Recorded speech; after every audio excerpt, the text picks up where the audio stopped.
The scream of a dead man gave to me that acute and added horror of Dr. Herbert West which harassed the latter years of our companionship.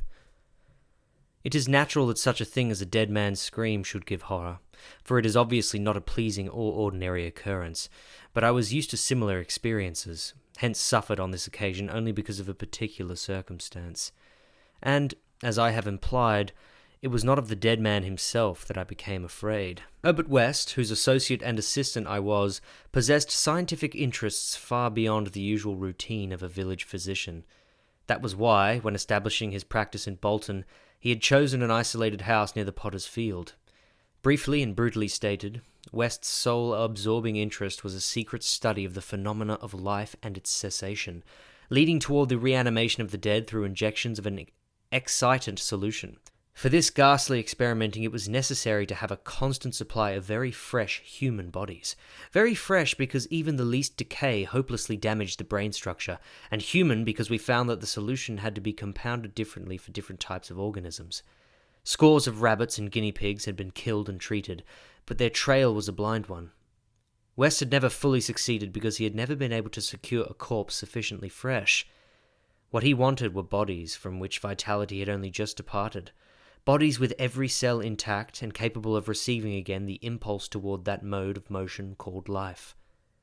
There was hope that this second and artificial life might be made perpetual by repetitions of the injection, but we had learned that an ordinary natural life would not respond to the action. To establish the artificial motion, natural life must be extinct. The specimens must be very fresh, but genuinely dead.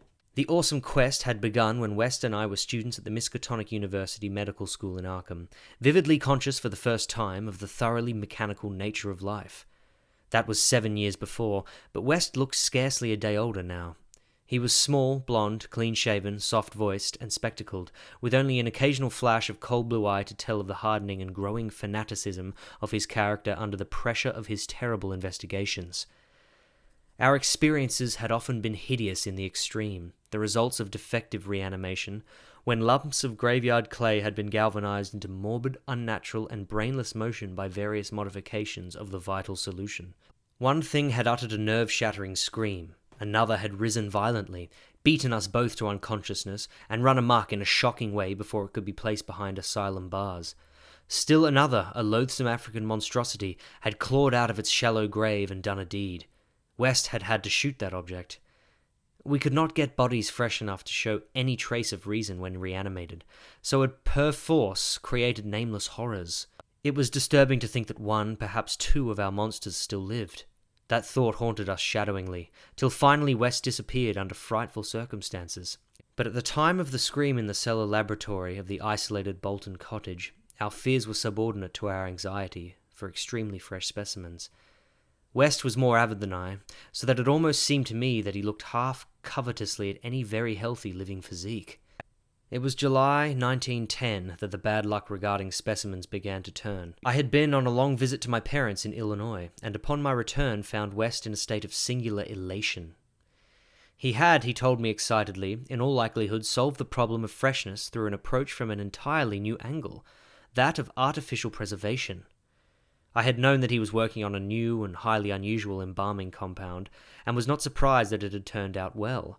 But until he explained the details, I was rather puzzled as to how such a compound could help in our work, since the objectionable staleness of the specimens was largely due to delay occurring before we secured them. This, I now saw, West had clearly recognized, creating his embalming compound for future rather than immediate use, and trusting to fate to supply again some very recent and unburied corpse, as it had years before when we obtained the Negro killed in the Bolton prize fight. At last, fate had been kind, so that on this occasion there lay in the secret cellar laboratory a corpse whose decay could not by any possibility have begun. What would happen on reanimation, and whether we could hope for a revival of mind and reason, West did not venture to predict. The experiment would be a landmark in our studies, and he had saved the new body for my return, so that both might share the spectacle in accustomed fashion. West told me how he obtained the specimen. It had been a vigorous man, a well-dressed stranger just off the train on his way to transact some business with the Bolton Worsted Mills. The walk through the town had been long, and by the time the traveller paused at our cottage to ask the way to the factories, his heart had become greatly overtaxed. He had refused a stimulant, and had suddenly dropped dead only a moment later. The body, as might be expected, seemed to West a heaven-sent gift. In his brief conversation, the stranger had made it clear that he was unknown in Bolton, and a search of his pockets subsequently revealed him to be one Robert Leavitt of St. Louis, apparently without a family to make instant inquiries about his disappearance. If this man could not be restored to life, no one would know of our experiment. We buried our materials in a dense strip of woods between the house and the potter's field. If, on the other hand, he could be restored, our fame would be brilliantly and perpetually established. So, without delay, West had injected into the body's wrist the compound which would hold it fresh for use after my arrival. The matter of the presumably weak heart, which to my mind imperiled the success of our experiment, did not appear to trouble West extensively. He hoped at last to obtain what he had never obtained before, a rekindled spark of reason and perhaps a normal, living creature. So on the night of July 18, 1910, Herbert West and I stood in the cellar laboratory and gazed at a white, silent figure beneath the dazzling arc light. The embalming compound had worked uncannily well, for as I stared fascinatedly at the sturdy frame which had lain 2 weeks without stiffening, I was moved to seek West's assurance that the thing was really dead. This assurance he gave readily enough, reminding me that the reanimating solution was never used without careful tests as to life, since it could have no effect if any of the original vitality were present. As West proceeded to take preliminary steps, I was impressed by the vast intricacy of the new experiment, an intricacy so vast that he could trust no hand less delicate than his own. Forbidding me to touch the body, he first injected a drug in the wrist, just beside the place his needle had punctured when injecting the embalming compound.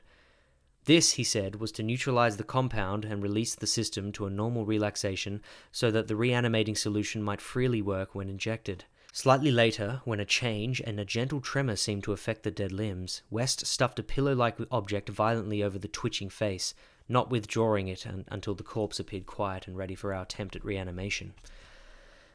The pale enthusiast now applied some last perfunctory tests for absolute lifelessness, withdrew satisfied, and finally injected into the left arm an accurately measured amount of the vital elixir, prepared during the afternoon with a greater care than we had used since college days, when our feet were new and groping. I cannot express the wild, breathless suspense with which we waited for results on this first really fresh specimen. The first we could reasonably expect to open its lips in rational speech, perhaps to tell us of what it had seen beyond the unfathomable abyss. West was a materialist, believing in no soul and attributing all the working of consciousness to bodily phenomena. Consequently, he looked for no revelation of hideous secrets from gulfs and caverns beyond death's barrier. I did not wholly disagree with him theoretically, yet held vague instinctive remnants of the primitive faith of my forefathers, so that I could not help eyeing the corpse with a certain amount of awe and terrible expectation. Besides, I could not extract from my memory that hideous, inhuman shriek we heard on the night we tried our first experiment in the deserted farmhouse at Arkham. Very little time had elapsed before I saw the attempt was not to be a total failure. A touch of colour came to the cheeks hitherto chalk white, and spread out under the curiously ample stubble of sandy beard. West, who had his hand on the pulse of the left wrist, suddenly noticed significantly, and almost simultaneously, a mist appeared on the mirror inclined above the body's mouth. There followed a few spasmodic muscular motions, and then an audible breathing and visible motion of the chest. I looked at the closed eyelids, and thought I detected a quivering. Then the lids opened, showing eyes which were grey, calm, and alive, but still unintelligent and not even curious. In a moment of fantastic whim, I whispered questions to the reddening ears, questions of other worlds of which the memory might still be present. Subsequent terror drove them from my mind, but I think the last one, which I repeated, was, "Where have you been?"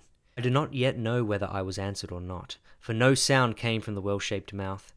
But I do know that at that moment I firmly thought the thin lips moved silently, forming syllables I would have vocalized as "only now," if that phrase had possessed any sense of relevancy. At that moment, as I say, I was elated with the conviction that the one great goal had been obtained, and that for the first time a reanimated corpse had uttered distinct words impelled by actual reason. In the next moment there was no doubt about the triumph, no doubt that the solution had truly accomplished, at least temporarily, its full mission of restoring rational and articulate life to the dead. But in that triumph there came to me the greatest of all horrors. Not horror for the thing that spoke, but of the deed that I had witnessed, and of the man with whom my professional fortunes were joined. For that very fresh body, at last writhing into full and terrifying consciousness, with eyes dilated at the memory of its last scene on earth, threw out its frantic hands in a life and death struggle with the air, and suddenly collapsing into a second and final dissolution from which there could be no return, screamed out the cry that will ring eternally in my aching brain. "Help! Keep off, you cursed little towhead fiend! Keep that damned needle away from me!"